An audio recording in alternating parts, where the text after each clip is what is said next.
Hi everyone and welcome back to my channel and this series, Haunted History. Today I'm going to be talking about Blackbeard. Blackbeard's my favorite.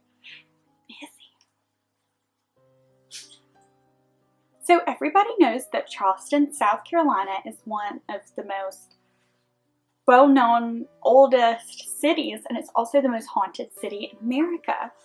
Charleston is haunted by Civil War soldiers, plantation owners, slaves, girls with broken hearts, and pirates. So my favorite pirate is Blackbeard. Blackbeard's name was Edward Teach and is possibly one of the most well-known pirates of all time. Blackbeard was also known as the Terror of the Sea, and the place where not Blackbeard, but of course Blackbeard was there. But the place where pirates used to hang out is now called the Battery. And it's said that the trees that are at the Battery in Charleston is where some of those pirates were hanged at one point.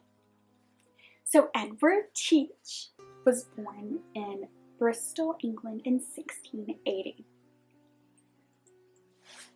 So he was considered one of the most terrifying pirates of them all.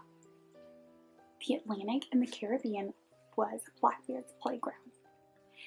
Blackbeard ambushed ships for their cargo, but he was well known for being kind of a good guy, but he wasn't a good guy when he captured these ships. So it's said that everybody that he captured, held captive and held ransom, he never harmed them. He just instilled them with fear. This crazy son of a bitch, it is said that he would light his rum, catch it on fire, and drink it. Or he would catch his, I think it was he the pirate that caught his beard on fire because it was just so long, it was all the way down to his waist. So it led people, including his, what's it called? So it led to his crew calling him the devil himself. Now, Blackbeard instilled this fear into people, and they just gave up. So he never harmed anybody in that way. Like, professionals have standards, right? Right. Right.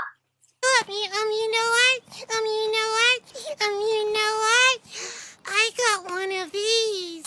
So it is said that Blackbeard once blockaded Charleston, and he went and he took over one of their biggest merchant or cargo ships, and he took those rich white men, held them captive and up for ransom, but he didn't ask for money.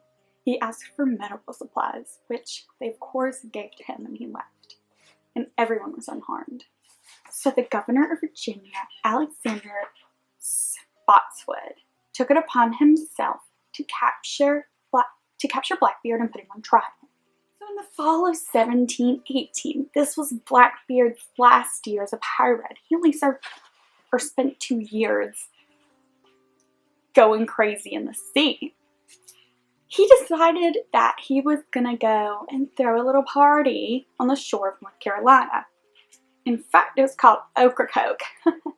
I love okra and I love Coke. Typical Southern name, right?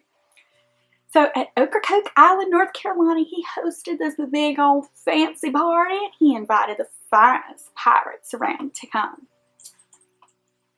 So the governor of Virginia, this Alexander guy, he caught wind of this little party going on, and he sent 2 of the Royal Navy's battleships to go capture him.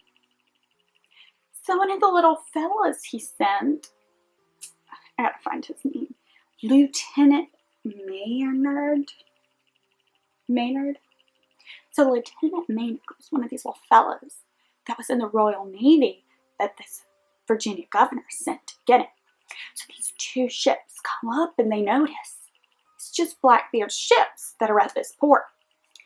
And then it was just a full-on brawl because Blackbeard wasn't giving up. So Blackbeard and his ships are going down, and they start climbing aboard this Royal Navy's ship. And then him and Lieutenant Maynard they have a face-to-face, I don't want to say brawl, but they had their pistols out, stared each other in the eye, and they both fired. Blackbeard missed. Maynard delivered a fatal shot. Then it was just them battling out with their swords. And Blackbeard, he got it. He broke his sword.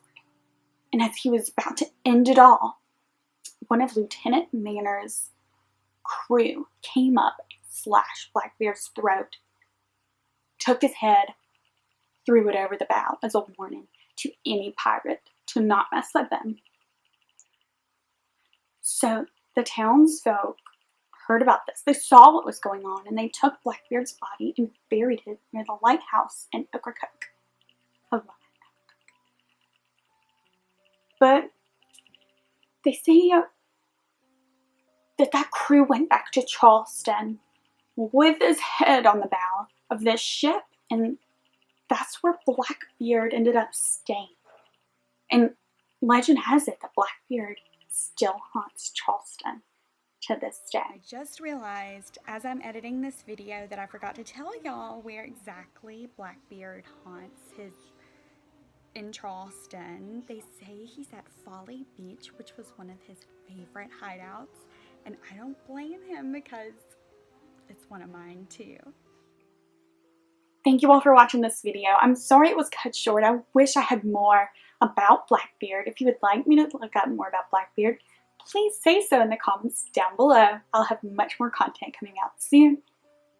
Once again, thank you so much for watching. I really appreciate it. I love sharing these stories with you. With all that being said, have a wonderful day and